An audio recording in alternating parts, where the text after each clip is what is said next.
What up, NFD? Steve Savoca, Captain Ladder 5 B Shift. So in this video, we're going to do a dash lift on this Volvo. And if you watched the other video on the full side removal, you would expect that this thing is everything it promises to be as a Volvo, very stout vehicle. So here, we're removing the fender. You can either pinch it, or in this case, the doors are removed, so we just popped it out of the way with the spreader. And what we need to do here to pinch this top rail is get the back end of the tool really high, open the spreader as wide as it'll go, and bury it in there and try to pinch that top rail. You can see that it's already a very fat top rail, and then the hood profile makes it even worse. But you can see getting it wide and deep in there does get the tool to bite into that hood, that top end of the spreader, and we're able to pinch that rail just a little bit, just to decrease the profile and get the cutter in there. So, spoiler alert, this vehicle challenged us in every direction, and I thought this would be a good example because you may find this in the field, right? The textbook video of just a couple of cuts here and there and everything goes honky-dory. This is not.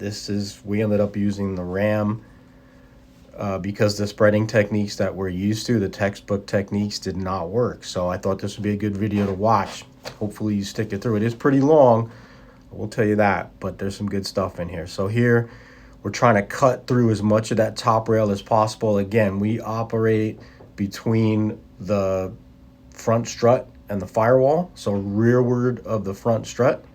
You don't want to grab the middle, or grabbing the spring or strut is gonna pinch that spring and it's gonna upset the stability of the vehicle. So here we made a cut, and you can see it probably wasn't enough, so we had to make several cuts here, and we're trying to just move things out of the way with hand tools and or the spreader to get as much of that top rail cut as possible.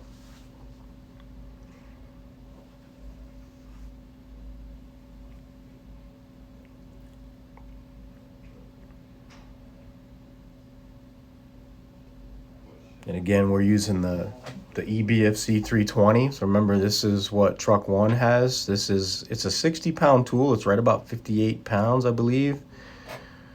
But it's about as strong as you're going to find out there. 320,000 PSI at cut force. There's really nothing it can't cut. So we're just moving the hood out of the way, trying to get as much of this rail cut as possible. If you look in that video, you can see there's a strut, a hood strut that we have to mitigate. I think we ended up just popping it out of the way at a certain point here. But be mindful of those things. I have found that you can cut the cylinder of those when they're closed, and it's definitely less of a catastrophic event than if you cut the piston end. But sometimes it's hard to find that and identify that. So I think you'll see in a second that he was able to pop it off with the Halligan, if I'm not mistaken. So remember, what we're trying to do here is create a triangle. So you're going to cut low on the B post, cut that front rail, and then cut high on the A post as well. So here he's squeezing the bottom of that A pillar. Again, just some anatomy. Don't get hung up on it. But A pillar being the wide bottom part where you see the spreader right now. A post would be the thinner, narrower part up where the windshield is. It's kind of the same animal, but if you want to get into the context of it, this is the A pillar down here. So here, what you want to do is you want to usually do this in two cuts. So in this case, using that wire harness loom pass-through that's above where the cutter is usually a good landmark, but you can see on this car that it's a little too high. So where they are seems like a good spot. So what you want to do with those cuts is dissect as much of that A pillar as possible. And that usually means there's a seam that you can see is right there in that video shot. And then there's another one that faces the front. And you want to cut those to compromise as much of the structural integrity of that A pillar as possible. That front seam usually attaches where the cowl or the firewall comes in. And then the rear seam is just pieces of the B post or A post where the door sill comes in too. So compromising as much of that as you can seems to yield better results. So right here, he's getting that second cut, and it's going to skid a little bit, and then it'll bite through right between those blades, you can see that seam that we want to cut. And usually that yields a better result. You're going to see on this vehicle is stout. And so it fights us. But like I said, this is a good example. So there you see, always get those bills, those cutter bills to cross over each other. Sometimes you can see the vehicle's integrity be compromised and the vehicle will sigh or relax, and you can see things change. Wasn't the case on this one. So again, here, identifying where the airbags are. Remember, you can cut the bag but not the cylinder. You don't have to worry about the windshield. This is one case normally where I would say, you know, don't fight the tools because you're not going to win. But here, trying to hold the cutter as vertically upright as possible, you'll see here that didn't happen, and it kind of fought us a little bit. So we end up taking a chunk out, which is absolutely acceptable. Just moving the cutter up or down a couple inches, again, being clear of airbags, pyrotechnics. And then we took a little 2-inch chunk of that A-pillar out, A-post out as well. I think we're going to come back to that in a second. So here we're going to try the textbook. So now we've got the bottom of the A-pillar, and we're going to put the spreader in. Ideally, right where I pointed is where you want to put that. And sometimes you have to take little bites out and get a purchase. You're going to see it didn't work on this one. Again, trying to get a purchase, opening up. Again, when you're doing this, try to keep the tool level. If you cock the tool one way or the other, like if you lower the end of the tool, the back end of the tool, you'll end up blowing out the top part. And conversely, if you raise the back of the tool, you'll blow the bottom out. And we don't want to do that. You want to put the tool in there as level as possible and have the spreader tips push that triangle piece of the dash away. And again, we talked about this before. These are aggressive spreader tips that have some pretty bitey teeth on them, and sometimes they get hung up in the work. So here, you can see it's blowing the door sill out. So we don't have a really deep purchase. You can see we were kind of analyzing the depth of our cut. We're taking our time because it's training. Wanted to show you guys as much of the anatomy as we can, trying to cut as much of that A-pillar as possible, and then trying to put the spreader back in there and push it out.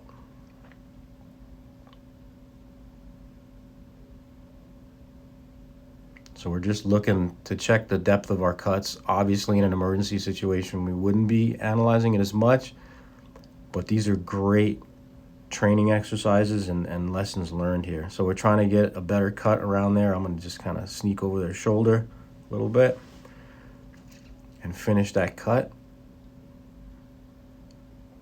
This vehicle, the anatomy, you can see that frame behind the wheel area there is very stout. It's really strong there. It's a unibody vehicle like most of them are, but these are probably some pretty strong ultra high strength, low alloy metals that are fighting us. So here we're taking another cut. And I think we try to put the spreader in here. Again, always complete the cut. Watch the bills of the tool cross over each other. That's pretty common for us to not finish the cut.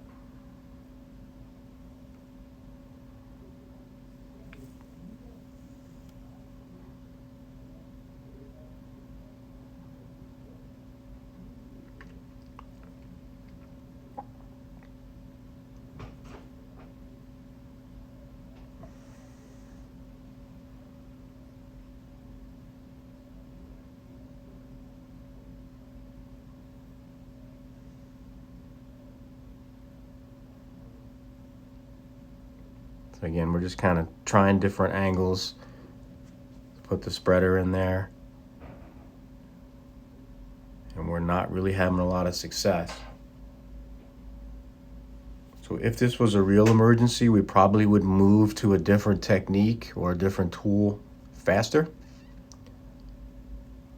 But we were just having fun learning here. Again, you can see that it looks like it was jamming up there. If you looked at the top of that A-post, that might be a hindrance. So we decided to cut another piece out of it. Again, if you can make one strong absolutely vertical cut with the tool, oftentimes it does clear it. But I think this vehicle was Newton's law here, so anything that could go wrong was going wrong here as far as anatomy working against us. So there we took a chunk out. Again, we're going to try with the spreader. Just FYI, that spreader has about 229,000 PSI of spread force, only about 11,000 and change of pull force, which is typical of most spreaders. They're very, very good at spreading, not really good at pinching. Most times we need that spread force.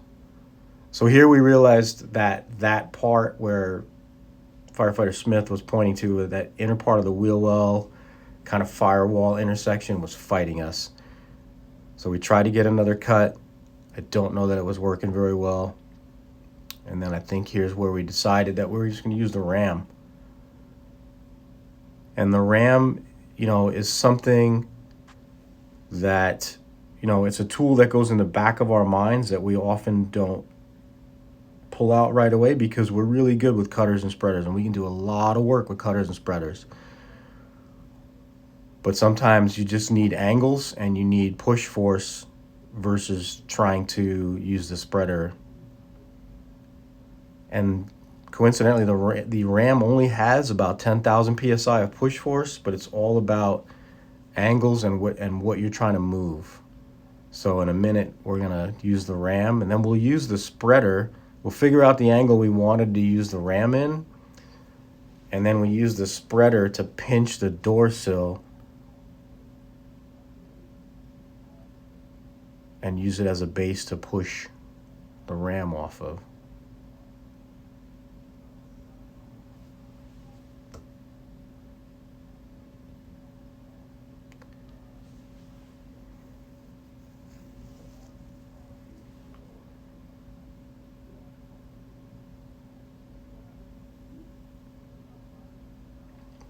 So here we were trying to open up that top rail and cut more and just see if that was fighting us. This is a decent technique as well, because you can see we really just opened up the outer edge of that top rail. So here we try to get the cutter in there and compromise more of that top rail. We move some of that cowling out of the way. This was a great idea. A lot of times you can get one big bite with our cutter and it'll take out most of that top rail. This car needed more.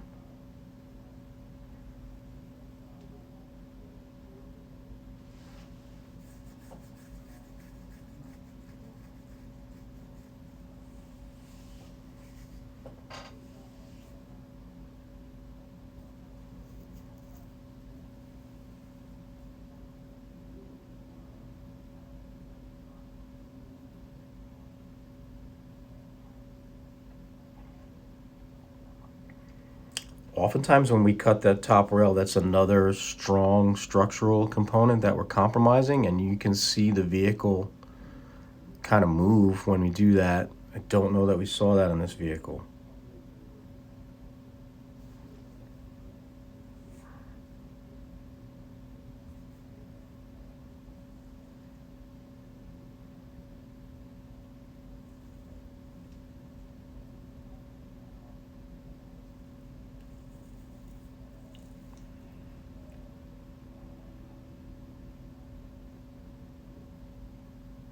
So here I think we tried one more little college try after we compromised that rail.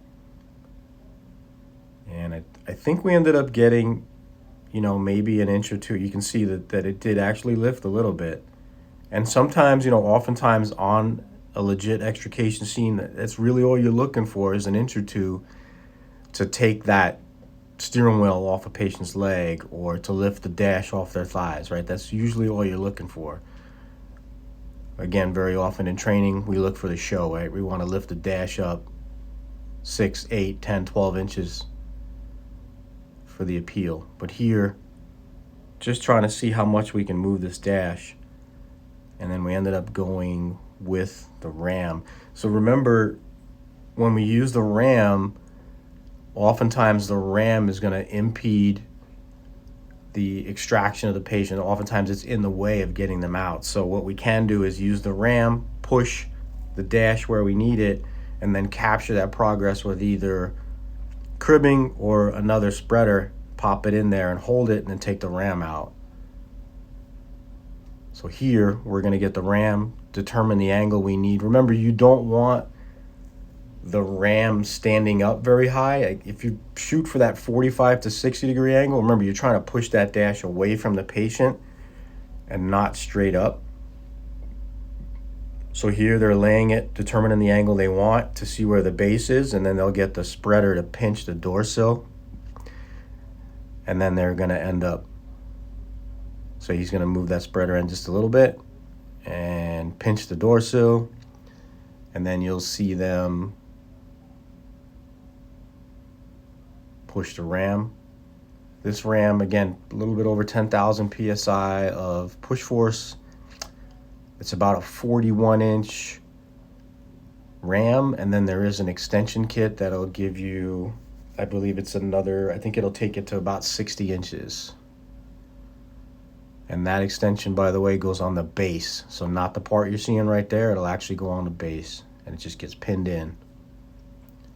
And there you have it. Thanks for watching.